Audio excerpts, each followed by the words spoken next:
To entertain her friends on their girls' night, my wife put me on speakerphone and said, "We're done for good." I just said, "Understood, take care," and hung up. The next morning, her mother called her screaming, "The credit cards!" Good Lord, what did you let him do? That's when she realized all the joint accounts were closed. I was just finishing up some work emails when my phone rang. It was my wife, Sarah, calling from her monthly girls' night at our neighbor Madison's house in a fancy part of town. I could hear the wine-fueled laughter in the background even before I answered. "Hey, what's up?" I said, thinking maybe she needed me to pick something up or had forgotten her keys. But instead of a normal conversation, her voice came through loud and theatrical. Ladies, quiet down. I'm about to do something I've wanted to do for a long time." That's when I realized I was on speakerphone. The giggling stopped, and I could almost feel a whole room full of women leaning in to listen. "Honey," she said, drawing the word out like she was performing on a stage, "I've been doing a lot of thinking lately, and I've made a decision. We're done for good. This marriage is over." The silence on both ends was deafening. Then came the gasps and the "oh my gods" from her audience. I could hear someone whisper, "Is she serious right now?" For a moment, I just sat there, processing what had just happened. My wife of 7 years had just announced our divorce like it was entertainment for her friends. It wasn't the first time she had used our relationship as material for her social gatherings, but this was definitely the most extreme. I was tired of being the punchline to her jokes, the husband who supposedly didn't know how to load the dishwasher correctly, who allegedly didn't understand her emotional needs, who was apparently too boring for her sophisticated tastes. Her friends would laugh, and she would bask in the attention. But this was different. This was her publicly humiliating me for fun. The room waited for my reaction. They were probably expecting me to beg, to ask what was wrong, to give them more drama to feed on. That's what she was counting on. Instead, I kept my voice calm and professional. "Understood. Take care." And I hung up. The house felt completely silent. I put my phone face down on the desk and went back to my emails as if nothing had happened. But inside, I was already planning my next moves. You see, when someone shows you who they really are, you should believe them. And my wife had just shown me exactly how much respect she had for our marriage and for me as a person. I opened my laptop and started with the banking apps. We had separate accounts, but she had a card connected to mine that she used for her shopping trips and those expensive girls' nights. Her mother, Mrs. Eleanor, also had access to one of my cards for emergencies and her weekly grocery shopping. Within 20 minutes, I had canceled both cards and removed her access to my accounts. I changed my passwords and set up new security questions. Then, I called my bank and put a hold on any attempts to add new authorized users. My phone started buzzing with text messages, but I ignored them. I had more important things to attend to. Next, I logged into our shared Netflix, Spotify, and Amazon accounts, changed all the passwords, and deleted her profiles. If she wanted entertainment, she could pay for it herself. I even canceled the premium cable package she insisted we needed for her reality shows. Basic cable would be just fine. By the time I was done, it was almost midnight. My phone had been buzzing constantly, but I hadn't looked at it once. Tomorrow was going to be interesting. I went to bed that night feeling lighter than I had in months. For the first time in years, I had stood up for myself without arguing, without explaining, without begging for respect. She had wanted to end our marriage for its entertainment value. Fine, but she was about to learn that actions have consequences, and I wasn't the doormat she thought I was. The next morning was going to bring some very unpleasant surprises for both her and her mother, but that was no longer my problem. I was having my morning coffee and checking the news when my phone exploded with calls. The first few were from my wife, which I let go to voicemail. Then the call I was really waiting for came through. "Hello," I answered, recognizing her mom's number. "What did you do?" She practically screamed into the phone. "My card was declined at Nordstrom. The cashier had to void my entire purchase in front of everyone." "Good morning to you too," I said calmly, taking another sip of coffee. "Don't you dare take that tone with me." "The credit cards." "Good Lord, what did you let him do?"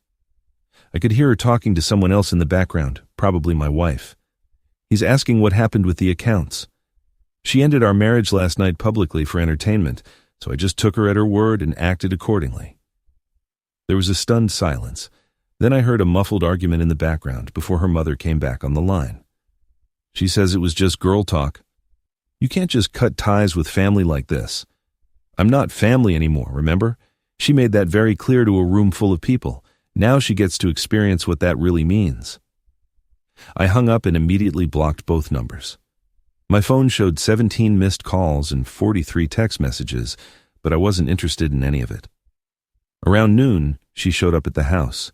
I watched through the window as she tried to use her key on the front door, then saw her look of confusion when it didn't work. I had changed the locks first thing in the morning. She started banging on the door. Jack, I know you're in there. We need to talk. I opened the door but didn't invite her in. She looked terrible. Her makeup was smeared, her hair was a mess, and she was wearing the same clothes from the night before.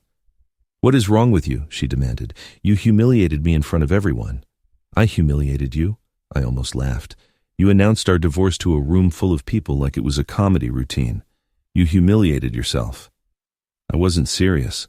The girls were all talking about their relationships and things got intense. I just got caught up in the moment, you know? So our 7-year marriage is just something you get caught up in when you need material for your friends?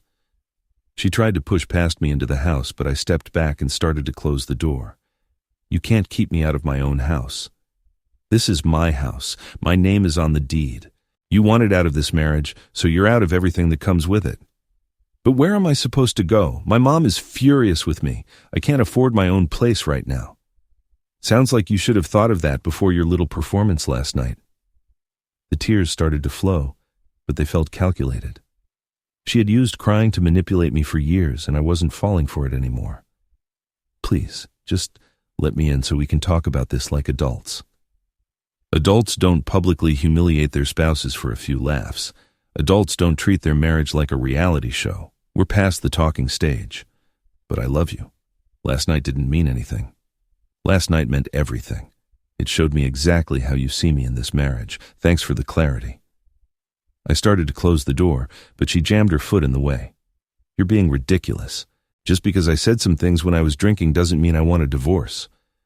You didn't just say some things. You put me on speakerphone and announced to a room full of people that our marriage was over for good.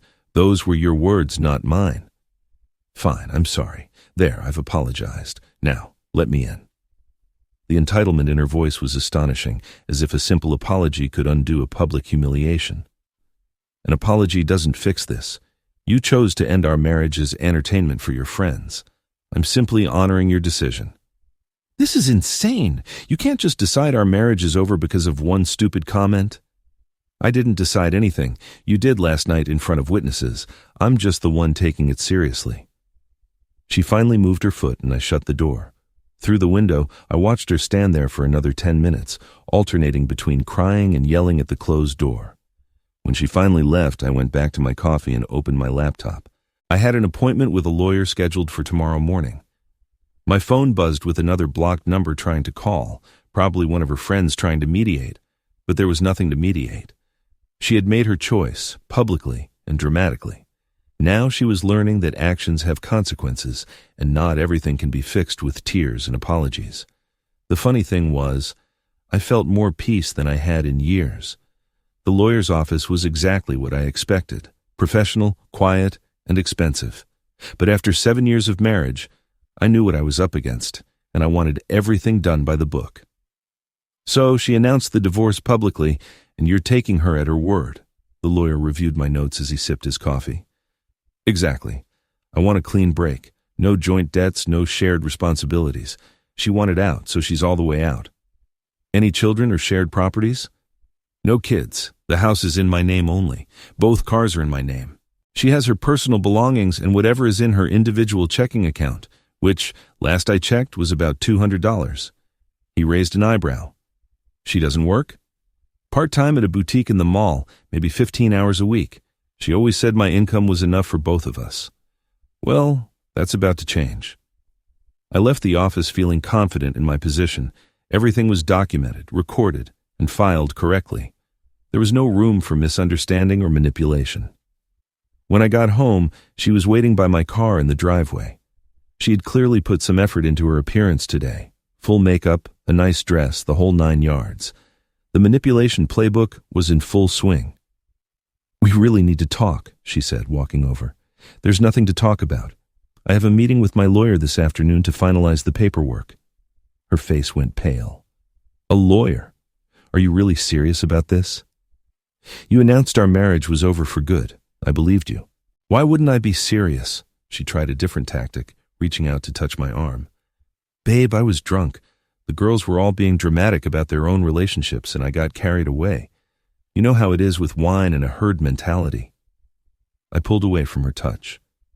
"So you're telling me you only disrespect me when you're drinking with friends? That's supposed to make me feel better?" "That's not what I meant," frustration creeping into her voice. "I meant I wasn't thinking clearly. People say things they don't mean all the time. Not about their marriage, not on speakerphone, not for entertainment." Then she tried tears, right on schedule. "Please, don't do this to us. We can work through this, maybe couples therapy." "There is no us anymore. You ended that last night, remember?" "I didn't mean it. But you said it, publicly, dramatically, with an audience cheering you on." The tears stopped abruptly, replaced by anger. "You are being completely unreasonable. It was one mistake." "No, the mistake was marrying someone who treats their spouse like a punchline for her friends. Last night was just the wake-up call." She switched tactics again, trying to sound practical. "Look, even if you want space, you can't just kick me out with nowhere to go. I need time to figure things out." "You should have figured things out before you decided to end our marriage for a few laughs. Where am I supposed to live? My mom won't even talk to me after what happened with the credit cards." "That sounds like your problem." Her mask finally fell off completely. "You can't just destroy my life because your feelings were hurt. I'm not destroying anything. I'm simply accepting the reality you created. You wanted to be single and dramatic for your friends. Congratulations, you got your wish." "This is ridiculous. You know I didn't actually want a divorce. What I know is that when you were given the choice between respecting your husband and entertaining your friends, you chose entertainment. That tells me everything I need to know about your priorities." She grabbed my arm as I walked toward the house. "I won't sign any papers. You can't force me to get a divorce." I turned to look at her directly. "Actually, I can. It's called irreconcilable differences. Your public announcement last night with witnesses makes this pretty straightforward. You're bluffing. Try me." I pulled out my phone and showed her the lawyer's contact info in my recent calls. "I've already filed the initial paperwork. You'll be served within 48 hours. Her confidence completely crumbled. "You can't be serious. Over one stupid night. One stupid night where you publicly humiliated your husband for entertainment? Yes, I'm serious about that. But I love you.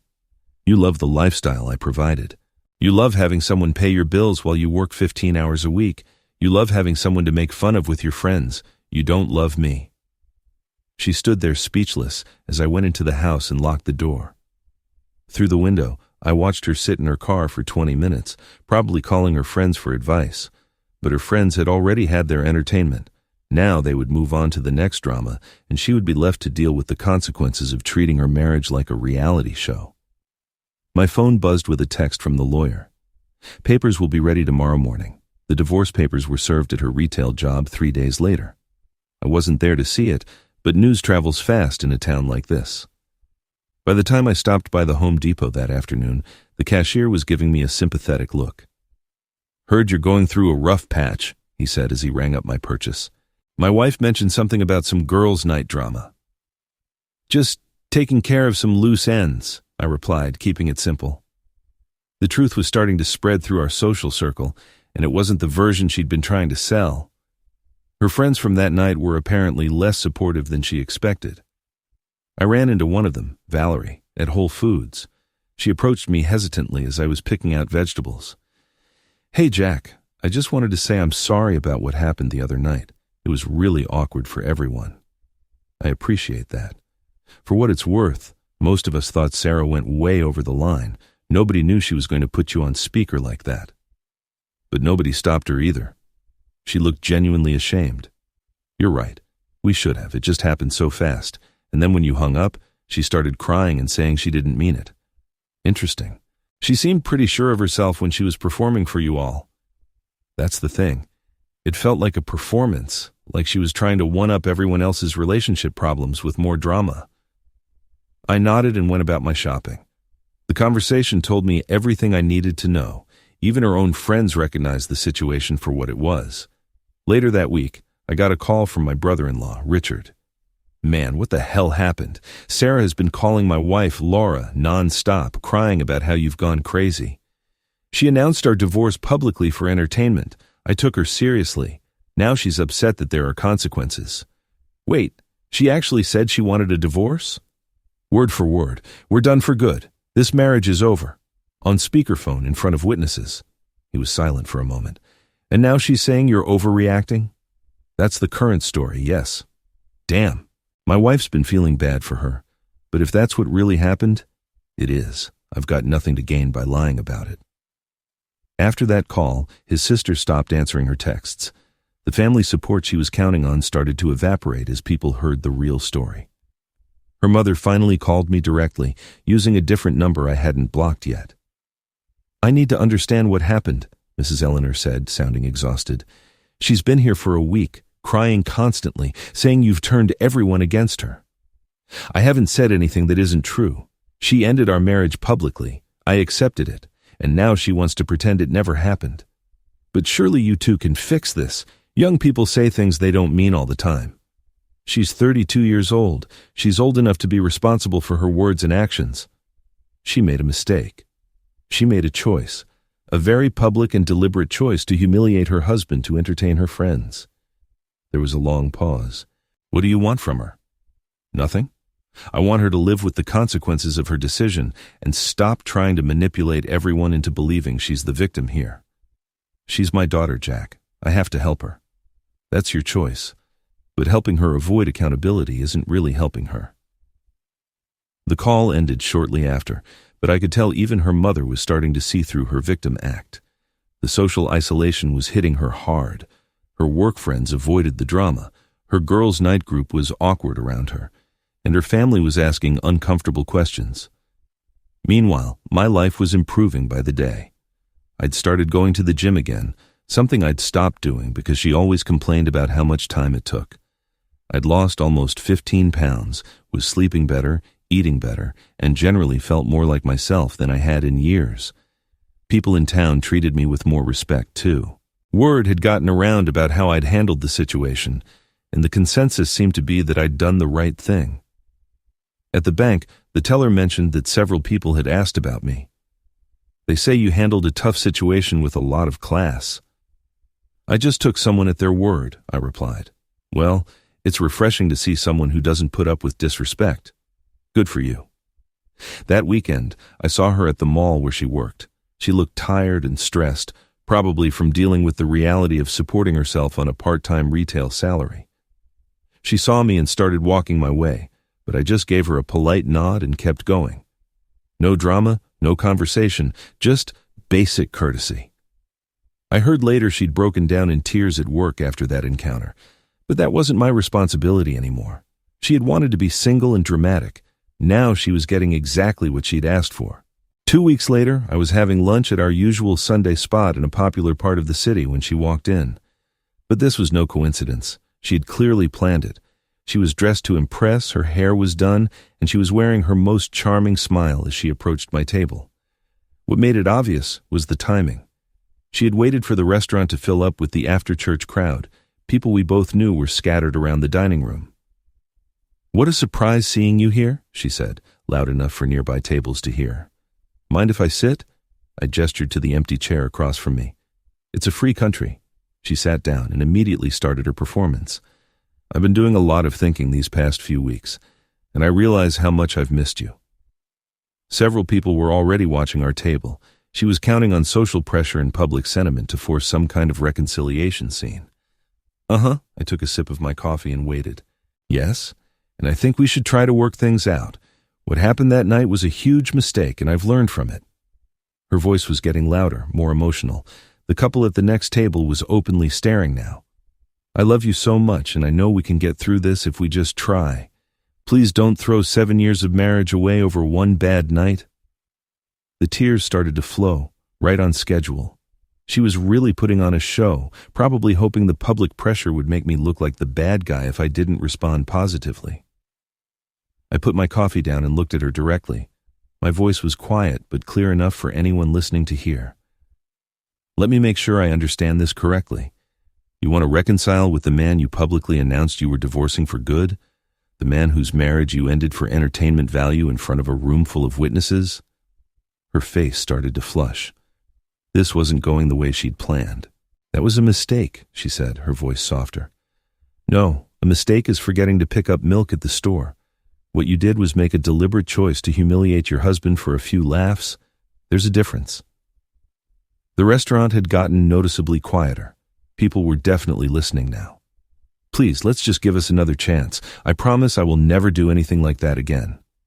Right, just like you promised to love and honor me when we got married. How did that turn out? She was trapped. By trying to manipulate the situation with public pressure, she had given me the perfect opportunity for everyone to hear exactly what happened. You can't be serious about ending our marriage over this. I'm not ending anything. You already did. Remember? We're done for good. This marriage is over. Those were your exact words. I just had the courtesy to believe you. She looked around desperately, realizing the public support she was counting on wasn't materializing. People weren't seeing a wronged woman begging for forgiveness. They were seeing someone who had publicly destroyed her marriage and was now trying to manipulate her way back in. But I was drinking. People say things they don't mean when they're drinking. So you're saying alcohol makes you disrespect your husband? That's supposed to reassure me? She started crying harder, but it felt calculated and desperate. Please don't do this to me. I can't survive without you. You should have thought of that before you decided our marriage was comedy material for your friends. I stood up and put cash on the table for my meal. I hope you find whatever it is you're really looking for, but it's not going to be with me. As I walked to the door, I could hear her sobbing behind me. But I also heard something else, whispered conversations at other tables. They weren't sympathetic. She really announced their divorce at a party? That's terrible. Poor guy, who does that to their husband? By the time I got to the parking lot, she had followed me outside, away from the audience. Her demeanor changed completely. You bastard! You made me look like an idiot in there. You made yourself look like an idiot. I just answered your questions honestly. No one's going to want anything to do with me after this. That's not my problem. You created this situation.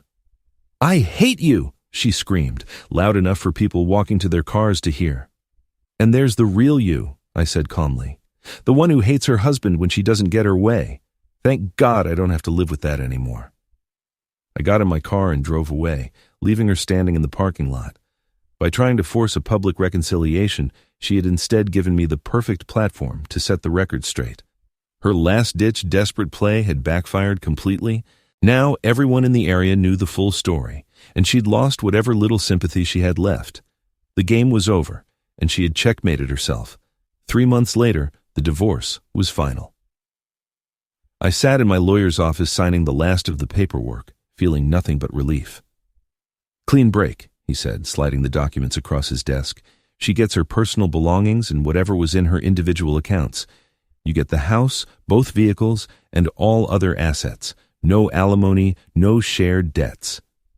And she agreed to all this? Eventually. Her lawyer advised her that fighting it would be expensive and pointless, especially given the circumstances of how the marriage ended. I walked out of that office a free man in every sense of the word. The weight I had been carrying for years was completely gone. My ex-wife's life had taken a very different trajectory. Without access to my income, she had been forced to find a full-time job.